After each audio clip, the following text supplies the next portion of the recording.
বাইরে ভাই অনেকে চিন্তায় পড়ে গেছে। কিন্তু ভাই এবারকার বিপিএল এর কাপ কই?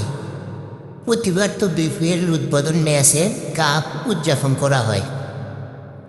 হঠাৎ এবারকার বিপিএল এ কোনো কাপ দেখানো হয়নি, কাপের উদযাপন হয়নি উদ্বোধনী ম্যাচে কিংবা উদ্বোধনী অনুষ্ঠানে। সবাই এমনটাই ভাবতেছেন যে আসলে বিপিএল এর কাপ কই, এবারে কি বিপিএল এর কাপ দেবে না? তাদের জন্য আমার এই ভিডিও ভাই। বিপিএল এর কাপ দিবে। আমরা আগের আসরগুলোতে দেখছি যে উদ্বোধনী অনুষ্ঠানে এবং উদ্বোধনী ম্যাচে কাপের উদযাপন এমনকি কাপ ওখানে ছিল, এবারে নাই। বা এটার একটাই উদ্দেশ্য, এবারে আর বিপিএলে সব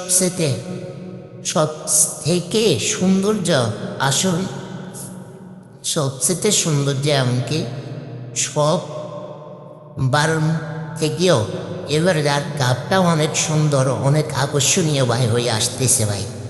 এমনকি আমরা হীরা দিয়ে, বাংলাদেশ ক্রিকেট বোর্ড হীরা দিয়ে 30 লাখ টাকা খরচ করি ভাই এবারকার কাপ বানাইতেছে ভাই।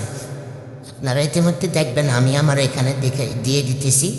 এই কাপটাই এবারকার বিপিএলে 2025-26 সালের বিপিএলে ফাইনালে দেওয়া হবে, ফাইনাল জয়ী দল থাকে ভাই। আপনারা হয়তো বা মনে করছেন বিপিএলের কাপ মনে হয় এবার দিবে না,